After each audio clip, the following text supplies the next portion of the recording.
আজকে আমরা কুরআনের একটি আয়াতের বাংলা অনুবাদ পড়ব এবং বোঝার চেষ্টা করব।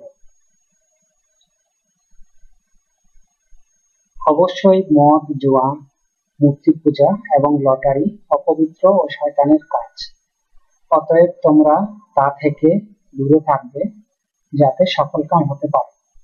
সূরা আল-মাইদা আয়াত 90।